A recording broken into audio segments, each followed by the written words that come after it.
Hello everyone, I'm Autistic Genius. Welcome to the third edition of A Sofa Syndrome. Hello. To my right, I have a John Lennon look-alike. Yeah, he wishes. he wishes that was the case. Thanks for the shade.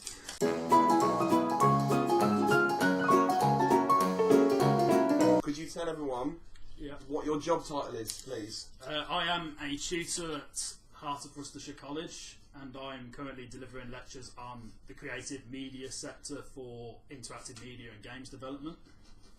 For those who don't know, Howe College, formerly known as North East Worcestershire College. It was. It's funny actually, because when I was a student there, it used to be, obviously it was New College, so Yeah, it sounded all fresh and vibrant.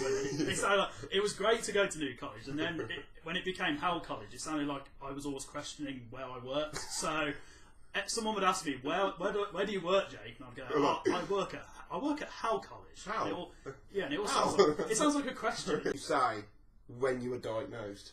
Officially, it would have been about 3.5, but I wasn't told until about 10 or 11. Okay. And do you have any idea what the official diagnosis was? Well, I was quite young at the time, so I wouldn't remember. But as far as my parents were told, it would have been sort of mild. Do you have a specific? Do you have the wording that your parents use? Like, for example, me. Yeah. Oh, the Asperger's syndrome. I'd have said Asperger's syndrome. Asperger's syndrome. Okay, fine. It wasn't really said as autistic or anything. It was just Asperger's. Oh, right. So there you go. Yeah. Part of the club. So anyway, all the cool kids go there. All the cool. Yes, they do. They do. Only the best. Obviously, student life. Yep. Student life at New College. For me and you, we were doing it together. Oh, we were. You were probably just finishing, weren't you, when I started? Maybe a year or two behind. Yeah. I'm not sure. But those were days. Ah. Obviously, when I was at college, it was obviously a different experience for me. Can you give us like a general about what you thought of New College experience? Like a general.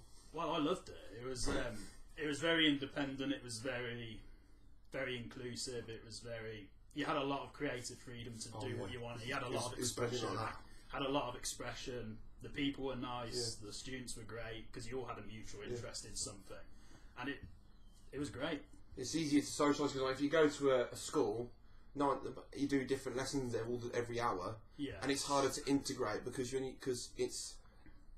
Everyone hates, potentially, for me, and for most of it, everyone hates every lesson at school because everyone's like, oh, I'm so bored. Whereas at college, everyone's wearing like what they want, like we are. Everyone's just more relaxed, and it's automatically you're thrown into a room where everyone likes the same thing as you. Yeah, exactly. And that's just what people like on the spectrum need. Like, for example, no, I don't take anything. I don't want to generalise or stereotype, but what you teach and what you taught, what you studied is such a hot spot for autism, isn't it?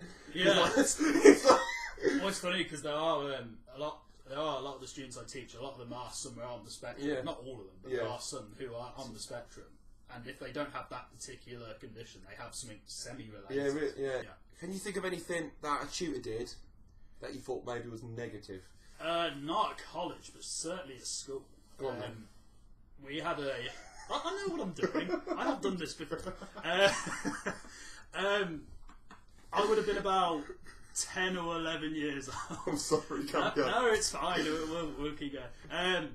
So I was about 10 or 11 years old, and at 10 or 11, life still doesn't particularly make sense. And I don't think I'd been told at that point yet. It probably would have happened a couple of weeks later. Oh, we had this supply teacher whose name I can still remember. And supply teachers, sometimes they obviously vary. Sometimes they're really good, other times they're awful. Yeah, supply teachers are always definitely can be the best and worst thing. Yeah. Well, yeah, but this particular one, she taught us a couple of times, and there was one point where I remember this because it was an English lesson. And I obviously don't write the way most people are taught. I agree. I don't know if you. I've actually done there's a previous video about writing. Oh, is there? Yeah. Okay, I haven't checked that one out. Yeah. But You should. I know. I should. See the things I get told off for not doing. So anyway, the idea was that I was obviously writing the way I just liked to write. Yeah. And then she obviously noticed this and thought I was the devil's child. So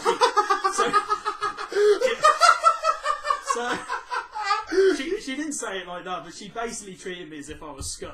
And then she was like, right, why are you writing this way? And I went, well, this is how I've always wrote. And, you know, when you're grilling a 10 or 11-year-old kid over how they personally write, it's not very nice to do. So I was just sitting there feeling awful because I was doing the work, but she just didn't like the way I was doing it. And she was grilling me in front of everyone. That's bang out. I know, but she was a bit strange to begin with anyway, but that was the one point where I figured, alright, that is not the way to be teaching. I made it sound a lot better than it actually was. Well, no, because she didn't call me a devil's child. It would have been interesting. Okay. I was just trying to dramatise it for the viewers who are watching. Yes. Can you think of anything, maybe from college or anywhere? Well, yeah. That was like really good that you'd recommend that other people should do. What other teachers? In regard. Yeah. Obviously, every individual in education is different. Of course, yeah. And everyone learns completely differently. So you have to encompass every possibility that comes up. And if someone learns in a more visual way, then use more visual explanations, diagrams, etc. Or, you know, if they're more theory based, then you give them a load of theory. Because when I did the course, the tutor was amazing. It was brilliant. She was incredible. You might know Bridget. Yeah, Bridget. Bridget taught me as well. Yeah, she's brilliant. Oh, amazing. I haven't seen her in about a year. But I was in her first petals class. Back in the day. Back in the day, in the new college days. It was like she used to say, like, whenever we plan, you have to account for all the different learning types instead of a person. Does that make sense? Yeah. So, like, how does that work in your job? Like, do you think that way of looking at teaching helps people on the spectrum? Like, instead of thinking of the individual, you think of the learning style instead? I think it's a bit of both primarily. Like, obviously, thinking of the learning style is good, and you can definitely pick up how certain people learn. Yeah. But obviously, a lot of that is down to individuality as well. Yeah. But I also find the positivity, probably going on now, the positive thing about that is that you don't specifically do it, because although people with autism are unaware of social things, if you do something that's specific for that person, although you may not make it look like it is, that person on the spectrum can feel uncomfortable because it feels like you've done that because of them. Well, that's the thing. When I've been teaching over the past, I started my job since September. Yeah. Just gone. I've done a lot of visual stuff, not just for people on the spectrum, but just all around. Yeah, and that's what I was saying. Like, I think that's positive, because even other people who aren't on the spectrum will find it useful. But it's like, but a lot of the things, I mean, I've learned from colleges and from other teaching that a lot of the things that are Aspie friendly, when we say Aspie friendly, that helps, because obviously it helps in that way of learning. It's not. You don't do anything majorly different. No. It's just good teaching practice, really good teaching practice, and it's interesting because a lot of problem I've noticed from this sort of stuff I'm doing is that when you think of autism, you go, whoa, it's such a big thing, and everyone panics because everyone thinks you have to paint the walls and, you know, put fur everywhere and stuff. And really, all you got to do, and really, it's the silliest stuff, isn't it? Yeah. You notice that, like, from a teacher's perspective, it's just the silliest little thing that makes the biggest difference. When I was giving teacher talk, started to think about talking about autism, how it affects me and the way it works in the college life. That's when I started to understand how it works. Yeah. And that's how I'm able to do things like this now because of that. What did you learn from doing these talks? Oh, those talks, yeah. Obviously, public speaking was one, because I'd gone through not just school but also college and university, somewhat not particularly liking the whole public speaking. Yeah. Like, I didn't mind doing it, but there was always that initial rush of nerves. I still get it. Yeah, I still get it. I teach and I still get it. I go up in front of all the students and I'm like, right, this is what we're going to do today. And really, I'm thinking, God damn it, every time. But so that was there, but it was a great way to communicate with a whole bunch of people, and it was. I always found the whole public speaking thing to be like the one chance where you can speak loudly for a long period of time without someone going, "Shut up!" And then they'll listen. And also, the best thing about talking in that sense about autism, it allows you to be yourself. Oh, definitely. And the fact that you could stand there in a group room full of people and just be accepted just because. To be accepted instantly is huge for someone on the spectrum, because we think that we're not. even though we probably are, we automatically assume we're not accepted because we feel it's a paranoia. Oh no, definitely. That you get from walking. Yeah. If someone looks at me, I assume that they think I'm weird. They're probably right, but that's what I assume. Yeah. And it makes you feel a bit ugh. But it's interesting because if I was a tutor, obviously it's different for us because we're on it anyway and we've given the talks and we get it. Yes. But like imagine if obviously now, because what I'm trying to say is, because obviously you see how tutors work, and you can see what they would go through. Can you understand how much they might actually benefit from people on the spectrum talking about it? That's what I'm asking. Do you understand? Yes, obviously. I think it is good to get that feedback. Oh yeah, to benefit, to greatly improve their understanding, which may or may not be at where it should be. Yeah. But it is good to communicate that. I mean, there's only one type of person who will understand autism, and that's somebody who has it and who's cracked the code. Once I've got autism and I understand it, I start to realise its powers and what it can do. Do you see that in your brain sometimes? Like in your day-to-day life, like something on the spectrum that sometimes would work out against you, but when it works for you, it's so brilliant. Oh yeah, definitely. I think the best one is how you can the ability to nitpick at an incredibly fast rate. You get that, like you see, you know how people nitpick. Yeah, you can sort of see it instantly, can't you? Well, it depends on the context. Obviously, yeah. I think it depends on what your general mood is at that particular point in time. Sometimes you're not particularly to bring it up, but then other times you're thinking, I'm cocky enough to. I'm more inclined to nitpick when I'm really in a bad mood. Oh yeah, no, I think that as well. But I talk to people, and the fact that we don't see a big picture, we see lots of things. Like Dan Aykroyd, yes, amazing man, famously said, when you look at the floor, you see a floor. When I look at the floor, I see molecules. And he is a Ghostbuster. Well, he is a Ghostbuster. But at that ability to use that, and it is, when you think about it that way, it's a superpower. Anyway, we've got the students. God's sake, this is not what I'm going to have fun editing this. So yes, you will. Always. Obviously, you're a student, and that was a very positive experience. You gave the talks. Yeah. You've had lots of good experience at college. It's not so good at school, but generally you've survived. Yeah, well, it was mainly high school that I didn't I think because me and you both went to the same high school, didn't we?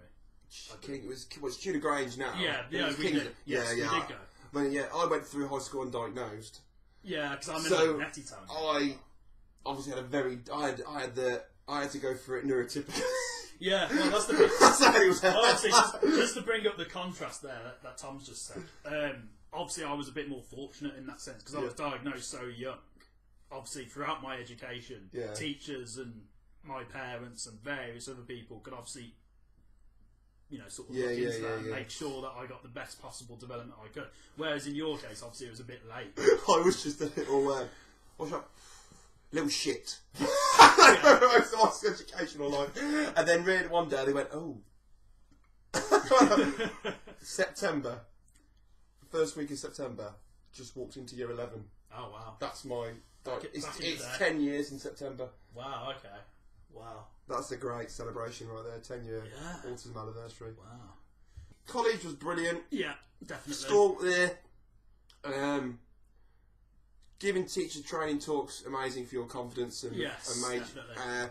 So now you've done all that and you've survived. Somehow, yes.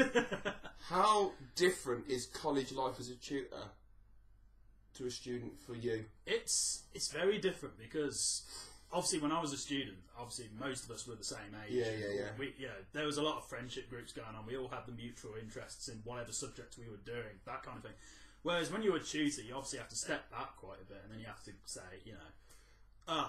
there's all these people I've got to teach, and I can relate to them somewhat because we have that same interest. Yeah, exactly. But I've now got to impart what I learned back to them. Yeah. And make sure they learn it correctly, otherwise it looks bad on me. And, and also because I want them to truly appreciate what they're getting into, but also to better enjoy what they like to do in their life. I agree. Yeah. Do you find That's poorly worded, but you get the idea. Yeah, we'll get the idea. People will speak. There are people who watch this who are affected by autism on a daily basis, and they speak the language. So don't worry.